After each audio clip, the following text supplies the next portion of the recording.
Welcome to big TV digital live. Breaking news చూస్తున్నాం. కేటీఆర్ పై మరో case నమోదైంది.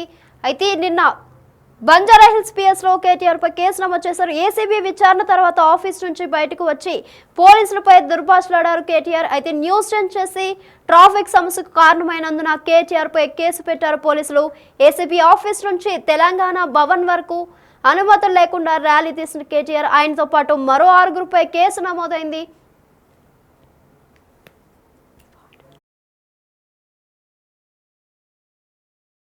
మళ్ళీ మాట్లాడదాం. Thank you. జై తెలంగాణ. మీరు అసలు ఏం చేస్తున్నారో కూడా ఈ ప్రభుత్వ ఒత్తిడిలో మీకే తెలియదు. పూర్తి స్థాయిలో అసంబద్ధమైన కేసు అని కూడా వాళ్ళకి చెప్పాను. దాంతోపాటు నేను ఇంకొక మాట కూడా వాళ్ళని అడిగాను. ఇవాళ పొలిటికల్ ప్రెషర్లో ఒక పొలిటికల్ కేసు పెట్టి దీనివల్ల ఏదో సాధిస్తానని రేవంత్ రెడ్డి అనుకుంటే అది ఆయన మూర్ఖత్వం మాత్రమే అవుతుంది అనే మాట కూడా చెప్పాను. కానీ విచారణకు మీరు ఎప్పుడు పిలిచినా ఎన్నిసార్లు పిలిచినా వచ్చి పూర్తి స్థాయిలో సహకరిస్తాను అనే మాట కూడా వారికి చెప్పాను. మరి వారు మళ్ళీ ఎప్పుడు పిలుస్తారో తెలియదు. ఎప్పుడు పిలిచినా అప్పుడు మళ్ళీ వచ్చి సంతృప్తికరంగా వారికి సమాధానం ఇచ్చే బాధ్యత.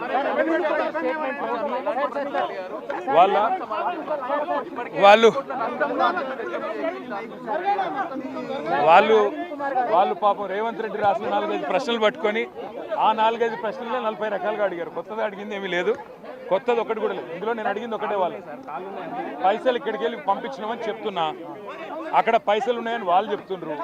కరప్షన్ ఎక్కడ ఉంది అని అడిగిన సమాధానం లేదు. ఏమైందా మీడియా మీద దాడెందుకు? ప్రాబ్లం ఏంది? ఇక్కడ మాట్లాడితే ప్రాబ్లం ఏంది? ప్రాబ్లం ఏడుంది? మీడియా పాయింట్ ఏడుంది? ఎక్కడుంది? ఇక్కడ మాట్లాడితే ఏమొచ్చింది? నీకు ఏమి ఇబ్బంది అయింది? ఏం ట్రాఫిక్ అలో చేయాలా? ఇక్కడ అన్ని బ్యారికేడ్స్ పెట్టి ఎందుకు ఇంత భయం? ఎందుకు మాట్లాడితే మీడియాతో? మరి భయం కాకపోతే ఏందండి? అదే మీ డ్యూటీ మీరు చేస్తున్నారు. సరే, వాళ్ళ డ్యూటీ ఏదో వాళ్ళు చేస్తున్నారంట. మళ్ళీ మాట్లాడదాం. Thank you. జై తెలంగాణ. మీడియా మీద దాడెందుకు? ప్రాబ్లం ఏంది? ఇక్కడ మాట్లాడుతుంది మీడియా పాయింట్ ప్రాబ్లం ఏంది? ప్రాబ్లం ఏడుంది? మీడియా పాయింట్ ఎక్కడుంది? ఇక్కడ మాట్లాడితే ఏమొచ్చింది? ఏమి ఇబ్బంది అయింది? ఏం ట్రాఫిక్ అలో చేయాలి? భయం ఎందుకు మాట్లాడితే మీడియాతో? మరి భయం కాకపోతే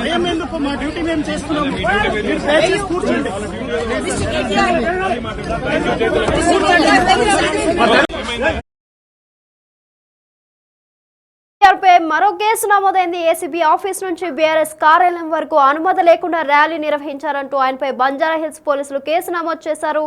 ఈ కార్ రేస్ వ్యవహారంపై నిన్న ఏసీబీ అధికారులు ఆయనను విచారించిన విషయం తెలిసిందే. ఆ తర్వాత కేటీఆర్ బీఆర్ఎస్ ఆఫీసు వరకు ర్యాలీగా వెళ్లారని ట్రాఫిక్ పోలీసులు ఫిర్యాదు చేశారు.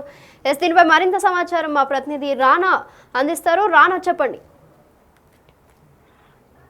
నిన్న ఆయన విచారణ చేసిన తర్వాత దాదాపు 6 గంటల పాటు కూడా ఆయన విచారణ ఎదుర్కొన్నారు. తర్వాత ఏసీబీ ఆఫీస్ ముందుకు వచ్చారు. అక్కడ పర్మిషన్ లేదు. అక్కడ అయినప్పుడు కూడా ఆయన ప్రెస్ మీట్ పెట్టాడు. తర్వాత ఆయన వెంటనే అక్కడి నుంచి కూడా వెళ్ళిపోవాలని కూడా అక్కడ పోలీసులు కూడా ఆదేశించడం జరిగింది. అయితే పోలీసుల పైన కూడా చిందులు వేశారు. పోలీసులపై చిందులు వేసిన తర్వాత మీడియాతో మాట్లాడి తర్వాత ఆ క్షణంలోనే వెస్ట్ జోన్ సంబంధించిన డీసీపీ విజయ్ కుమార్ పైన కేటీఆర్ ఆగ్రహం వ్యక్తం చేస్తూ కూడా అసలు ఏకవచనంతో మీకేమైనా వస్తుందా అనే మాట కూడా ఆయన మాట్లాడాడు. దీనిపైన కూడా పోలీసులు ఆగ్రహం వ్యక్తం చేసిన నేపథ్యంలో తదనంతరం ఏదైతే ఏసీపీ ఆఫీస్ నుంచి బయటకి వెళ్ళిపోయిన తర్వాత మెయిన్ రోడ్డుకి వచ్చిన సమయానికి అప్పటికే చాలా వరకు కూడా ట్రాఫిక్ ఆంక్షలు అనేది చాలా వరకు ఉన్నాయి. ఎందుకంటే ఈయన వెహికల్ ని ముందుగా పంపించడానికి బయట ఇచ్చిన ఎందుకంటే ఈవినింగ్ కాబట్టి సాయంత్రం ఎక్కువగా ట్రాఫిక్ అనేది ఉంటుంది. ఈ నేపథ్యంలోనే పోలీసులు ముందు జాగ్రత్తగానే ఒక 10 నిమిషాల ట్రాఫిక్ ఆపి ఈయన పంపించడానికి ప్రయత్నించారు. కాకపోతే ఈయన కోసం అప్పటికే ఎదురు చూసినటువంటి బీఆర్ఎస్ శ్రేణులు ఎవరు వచ్చారో వాళ్ళందరూ కూడా ఆయన వెంబడి ఆ భారీ ర్యాలీగా కూడా నేపథ్యంగా పడితే ఆయన కూడా అందరితో మాట్లాడుతూ గడతాలని చూస్తూ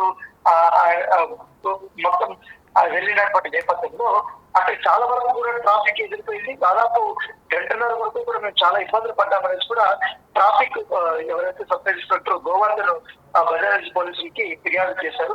ఫిర్యాదు చేసిన తర్వాత ఆయన డ్యూటీలో ఉన్నప్పుడు ఏ రకంగా అయితే అక్కడ ఇబ్బందులు పరిస్థితులు అవన్నీ కూడా ఆయన దాంట్లో రాసినటువంటి ఇబ్బంది అయితే కనపడింది.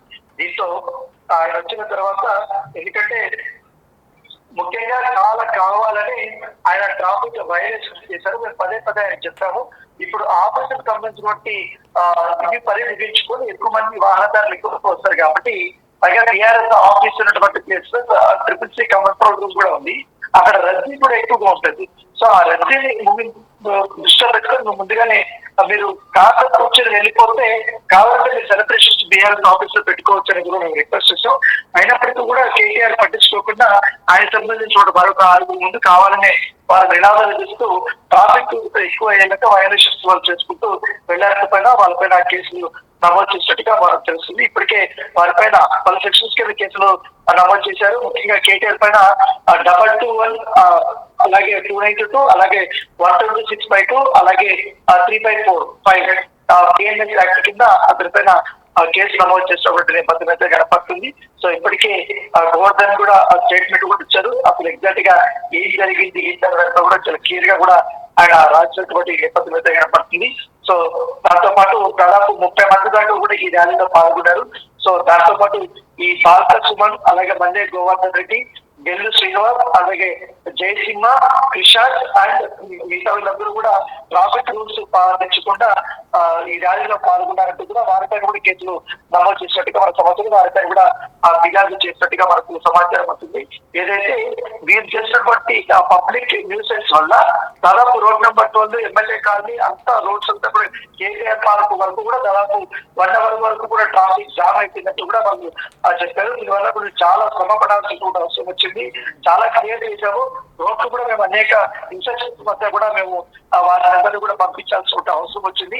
అంత న్యూసెన్స్ చేశారు కాబట్టి వారిపైన చర్యలు తీసుకోవాలంటూ కూడా బంజారాహిల్స్ పోలీస్ స్టేషన్ కి ఎవరైతే Goa sub inspector of police traffic Banjara Hills సంబంధించిన ఆయన కంప్లైంట్ ఇచ్చినప్పుడు దీన్ని కంప్లైంట్ తీసుకున్నటువంటి పోలీసులు కేసు నమోదు చేసినప్పుడు నేపథ్యం కనపడుతుంది.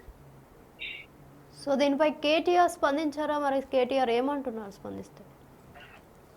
అంటే కేసు నమోదైంది నిర్ణయం కాబట్టి ఇప్పటివరకు ఆయనకి ఎటువంటి సమాచారం లేదు, దీనిపైన స్పందించలేదు. కాకపోతే నిన్న ఉదయం నుంచి కూడా మనం చూస్తున్నాం బాల్క సుమన్ గాని క్రిషాంత్ గాని వీళ్ళందరూ కూడా ఎప్పుడైతే కేటీఆర్ విచారణకి హాజరు కావడానికి వచ్చేటప్పుడు కూడా వారు కావాలని న్యూసెన్స్ క్రియేట్ చేయడానికి ప్రయత్నించగా తెలిసిన పోలీసులు మేము కూడా ఆయన కారణం బట్టి ఏసీబీ ఆఫీస్ వరకు వస్తాం, ఆయన మాత్రమే ఏసీబీ ఆఫీస్ లోపలికి వెళ్తాం, మేమందరము బయటే ఉంటామనేసి కూడా గట్టిగా చెప్పినట్టుగా మనకు సమాచారం వస్తుంది. అయితే పోలీసులు వాటికి నో చెప్పినట్టుగా తెలిసింది. అయితే సాయంత్రం పూట అనేది చాలా క్రౌడ్ ఎక్కువ ఉంటుంది. దాంతో పాటు అప్పటికే చాలా మంది టీఆర్ఎస్ ఆఫీస్ దగ్గర కూడా కేటీఆర్ కోసం ఎదురు చూస్తున్నారు వర్కర్స్ వాళ్ళందరూ ఒకటి.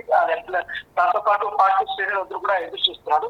ఆ సమయంలో ఆయన తొందరగా వెళ్ళిపోతే ఇంత సమయం పట్టదు కాబట్టి మొత్తం నలుగురిలో కూడా బ్లాక్ అయిపోయింది.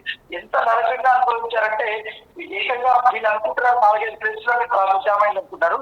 అటు ఏదైతే మతం ట్యాంక్ దాటిన తర్వాత పెన్షాపతి లెఫ్ట్ తీసుకుంటే రోడ్ నెంబర్ 12 కి వచ్చే దారి, అక్కడి నుంచి మా కేటీఆర్ పార్క్ వరకు ఏదైతే వచ్చిన మొత్తం ఫిల్మెంట్ జంక్షన్స్ కానీ అవన్నీ కూడా పూర్తిగా ట్రాఫిక్ జామ్ అయితే, దాంతో పాటు గంసుతారకం హాస్పిటల్ దగ్గర జంక్షన్ వరకు కూడా పూర్తిగా ట్రాఫిక్ జామ్ అయిపోయింది. అటువైపు వచ్చే వెహికల్స్ ఇటువైపు వచ్చే వెహికల్స్ అంతా కూడా మొత్తం బ్లాక్ అయిపోయింది. సో ఈ నేపథ్యంలో చాలా మంది ఇబ్బందులకు గురయ్యారు.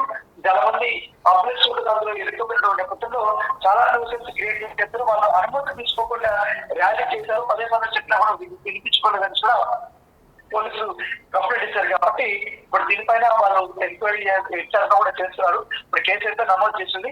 క్రిషాంత్ కానీ అలాగే బాల్క సుమన్ పైన మళ్ళీ గోవర్ధన్ రెడ్డి పైన వీళ్ళందరికీ కూడా నోటీస్ ఇచ్చి విచారణ పిలిపించే అవకాశం ఉంటుంది. ఇది అయితే తర్వాత కేటీఆర్ ను కూడా పిలిపించే అవకాశం ఉంటుంది మనకు సమాచారం వస్తుంది. Right Rana, thank you. Right, KTR పై బంజారాహిల్స్ పిఎస్లో కేసు నమోదైంది. నిన్న ఏసీబీ విచారణ అనంతరం బంజారాహిల్స్లోని బారాసా కార్యాలయం వరకు అనుమతి లేకుండా ర్యాలీ నిర్వహించారని ట్రాఫిక్ పోలీసులు ఫిర్యాదు చేశారు. ట్రాఫిక్ పోలీసులు ఫిర్యాదు మేరకు కేటీఆర్తో పాటు గెల్లు శ్రీనివాస్, బల్కా సుమన్, మన్నె గోవర్ధన్, క్రిషాంక్, జయసింహ తదితరులపై 305 అలాగే 62 BNS సెక్షన్ల కింద కేసు నమోదైంది.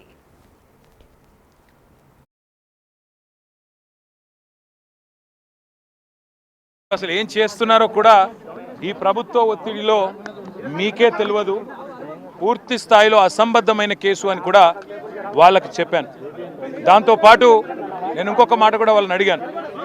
ఇవాళ పొలిటికల్ ప్రెషర్లో ఒక పొలిటికల్ కేసు పెట్టి దీనివల్ల ఏదో సాధిస్తానని రేవంత్ రెడ్డి అనుకుంటే అది ఆయన మూర్ఖత్వం మాత్రమే అవుతుంది అనే మాట కూడా చెప్పాను. కానీ విచారణకు మీరు ఎప్పుడు పిలిచినా ఎన్నిసార్లు పిలిచినా వచ్చి పూర్తి స్థాయిలో సహకరిస్తాను అనే మాట కూడా వారికి చెప్పాను. మరి వారు మళ్ళీ ఎప్పుడు పిలుస్తారో తెలియదు. ఎప్పుడు పిలిచినా అప్పుడు మళ్ళీ వచ్చి సంతృప్తికరంగా వారికి సమాధానం ఇచ్చే బాధ్యత.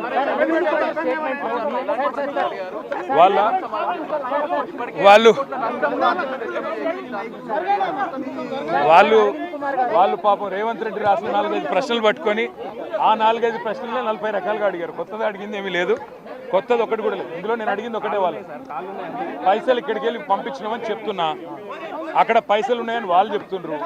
కరప్షన్ ఎక్కడుంది అని అడిగిన, సమాధానం లేదు. ఏమైందా మీడియా మీద దాడెందుకు? ప్రాబ్లం ఏంది? ఇక్కడ మాట్లాడితే ప్రాబ్లం ఏంది? ప్రాబ్లం ఏడుంది? మీడియా పాయింట్ ఏడుంది? ఎక్కడుంది? ఇక్కడ మాట్లాడితే ఏమి వచ్చింది నీకు? ఏమి ఇబ్బంది అయింది? ఏం ట్రాఫిక్ అలో చేయాలా? ఇక్కడ అన్ని బ్యారికేడ్స్ పెట్టి ఎందుకు ఇంత భయం? ఎందుకు మాట్లాడితే మీడియాతో? మరి భయం కాకపోతే ఏందండి? అదే మీ డ్యూటీ మీరు చేస్తున్నారు, సరే, వాళ్ళ డ్యూటీ ఏదో వాళ్ళు చేస్తున్నారంట. మళ్ళీ మాట్లాడదాం. Thank you. జై తెలంగాణ.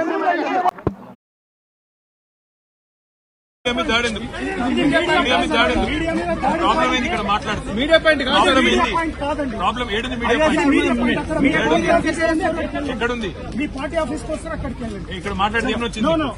ఏమి ఇబ్బంది అయింది? ఏం ట్రాఫిక్ అలో చేయాలి? భయం ఎందుకు మాట్లాడితే మీడియాతో? మరి భయం కాకపోతే మా డ్యూటీ మేము చేస్తున్నాము. కూర్చోండి.